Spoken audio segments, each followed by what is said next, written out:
Well, it's a pleasure to have this opportunity to discuss about China's foreign policy. And I think if you have interest about the IR, you may notice that last 2 days, and there's a heavy reports about the conflicts along the China-Myanmar border, about this military bombing. Well, and then immediately, and there's reports, China sent the heavy troops along the border, deployed the troops there, and there's a kind of tension along the border. Well, today we discuss about China's foreign policy making, and I have the question for you, is that who is making foreign policy in China, right? And just like at home, may I ask you, or any will tell me, at home, your father or your mother makes the policy? Who makes the decision at home? Your mom? Okay, I think in most family, right?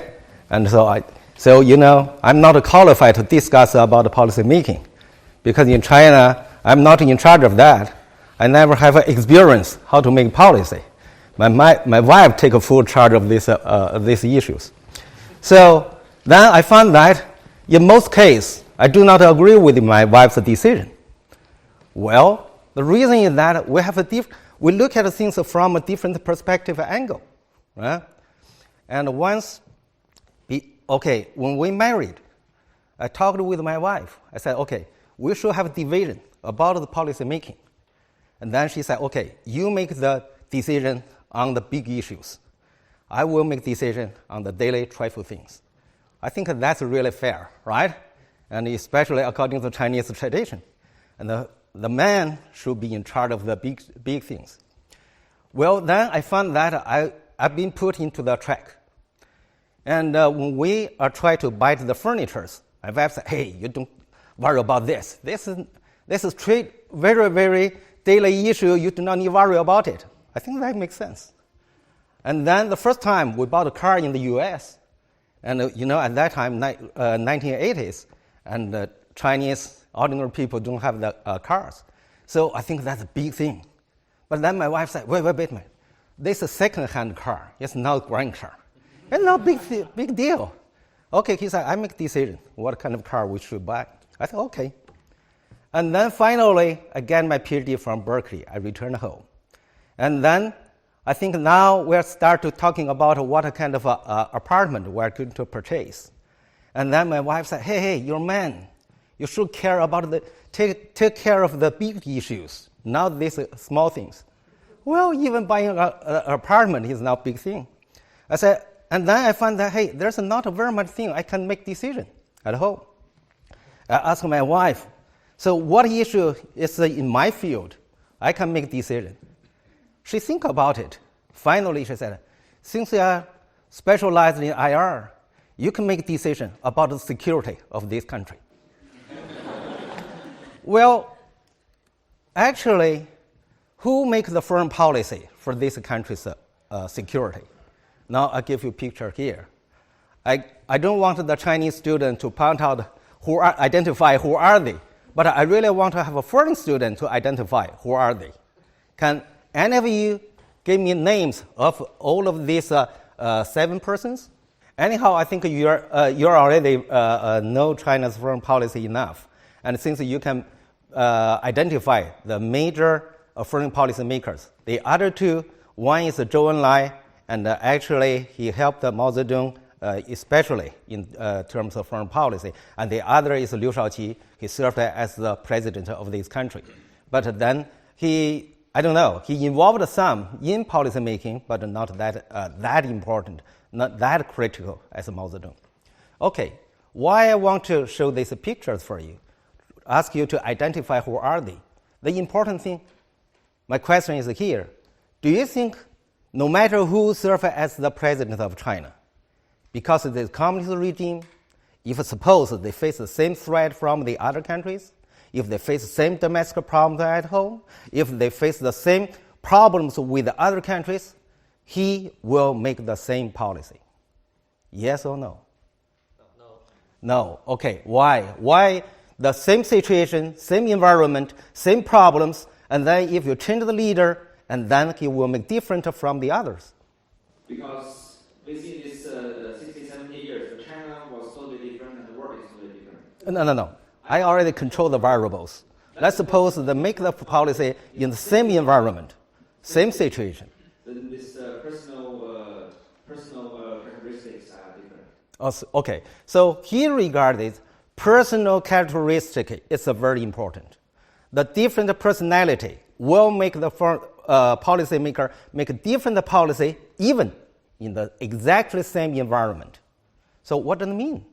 It means that if you want to know what foreign policy a country will adopt it, and then you have to check to understand who is making the foreign policy, what's his political orientation, what his ideology, what's his identification, no, his concept about international conflicts, and what's his priority for different national interests.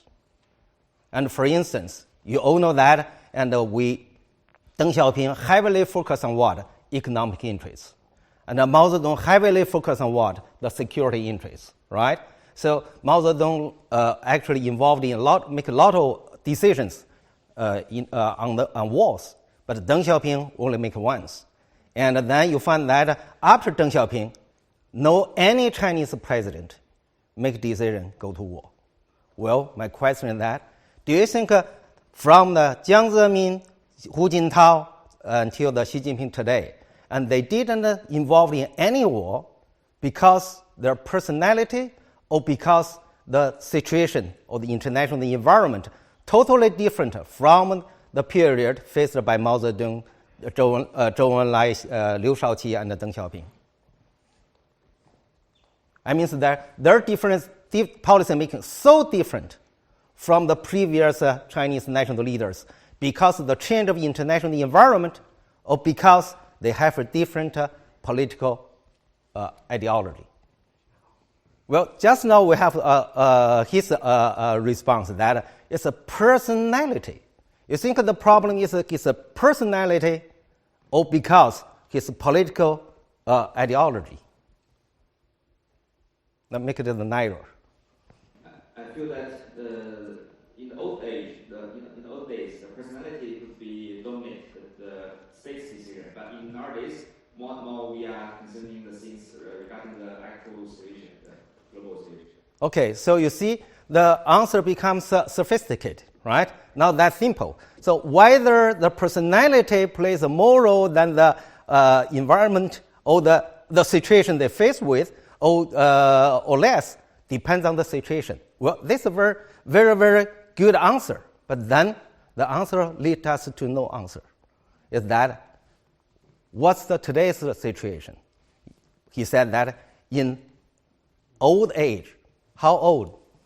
10 years before, 20 years before, 30 years before, or 300 years before? How do we define it? That's old age, and today is new age. How can we make the identification? Oh, yes. Old age, in my opinion, old age means that we said Chairman Mao Zedong took the power. His decision will dominate our nation's decision. Okay. After him, you think we moved into new age? Yes. So Deng Xiaoping started a new age? Yes. Okay.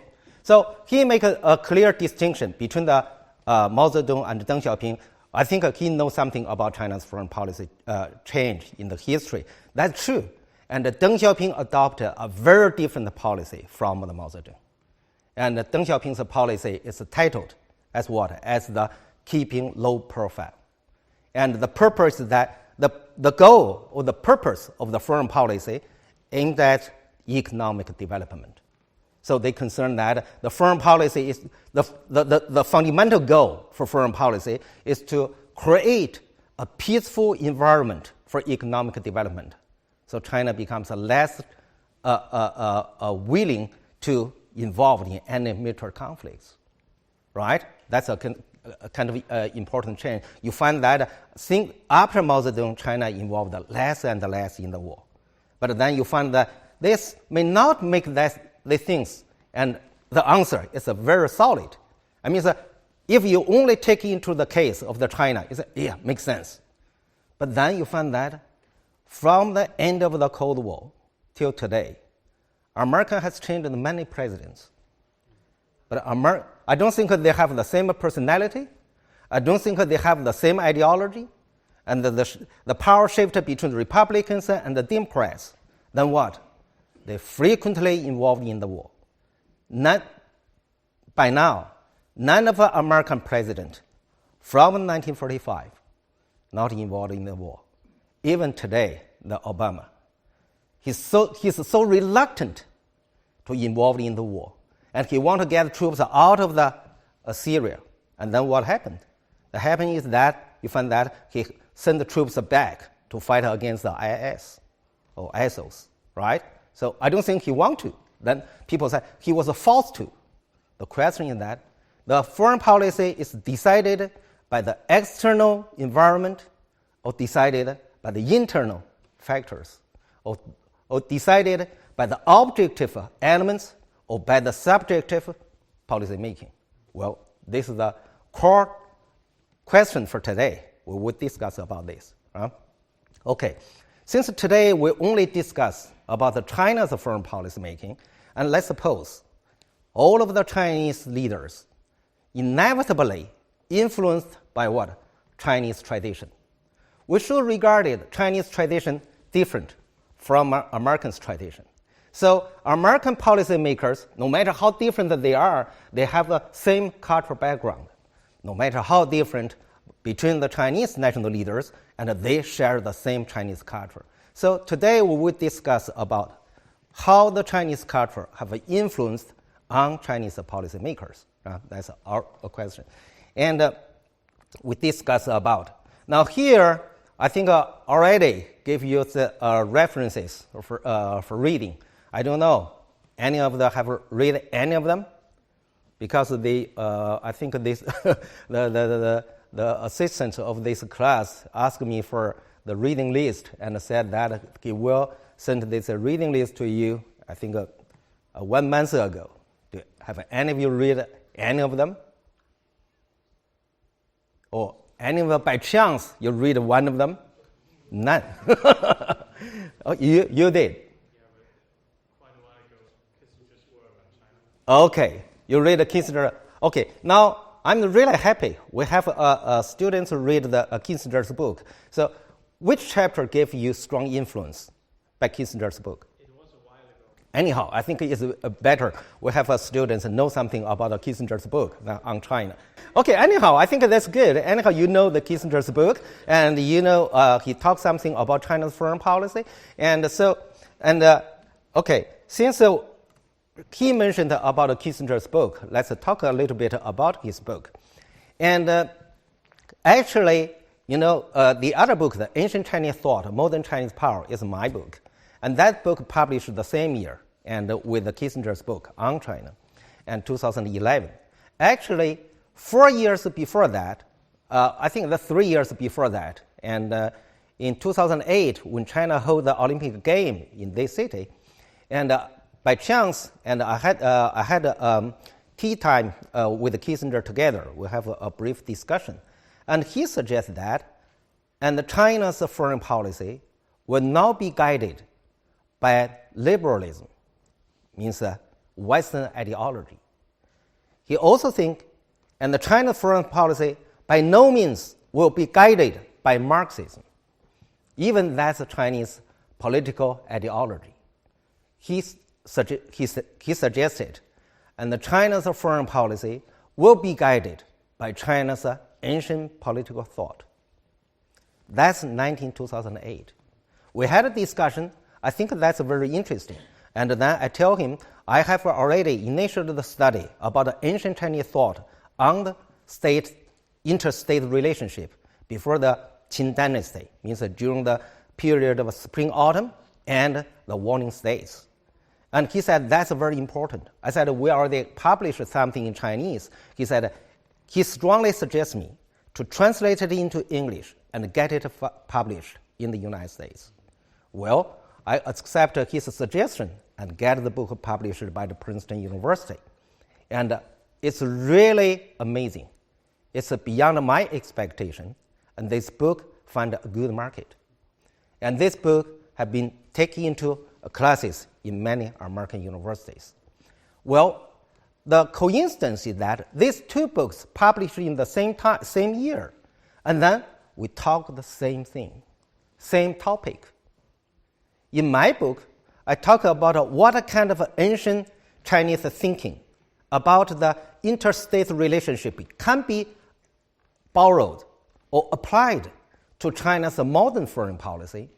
And for Kissinger's book on China, the very first chapter, he talks about what kind of China's tradition will influence today's China's foreign policy.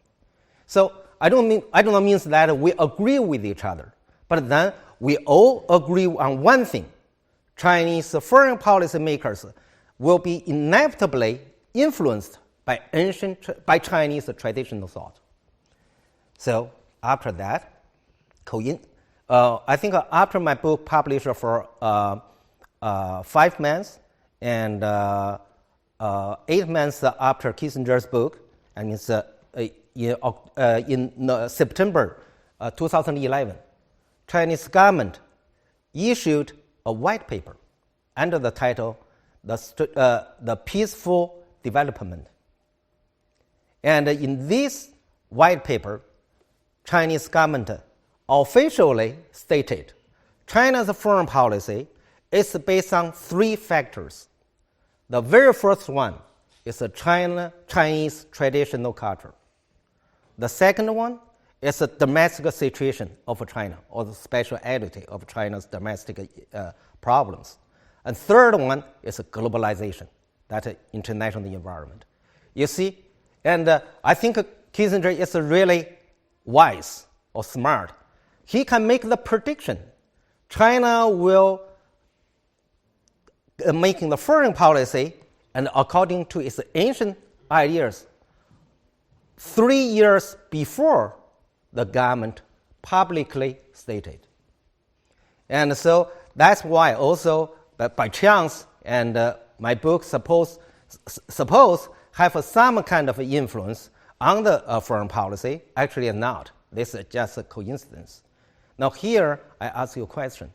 And why the culture have influence on foreign policy making? We all believe that the foreign policy making is based on national interests. Why the culture have influence on policy making? Why?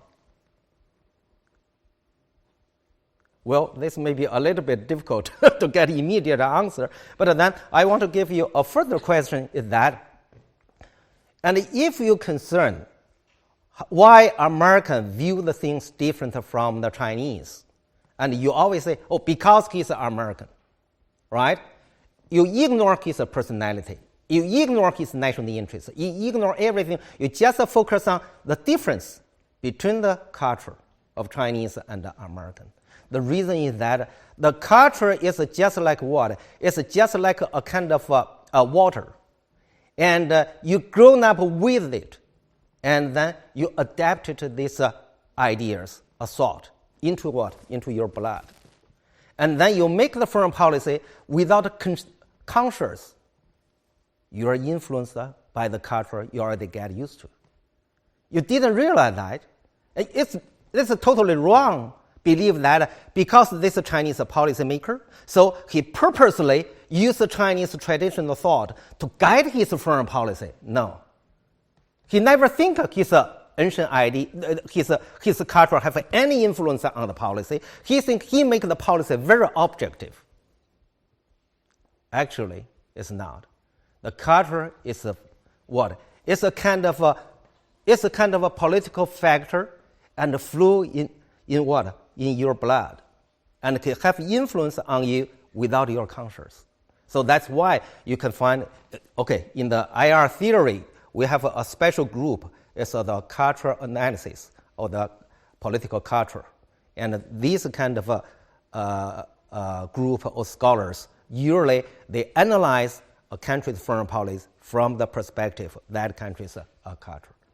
Okay, so here I think we can end the first section about how the culture have influence on foreign policy making, and how and later on we will discuss about how the Chinese culture have influence on Chinese policymaker. Okay?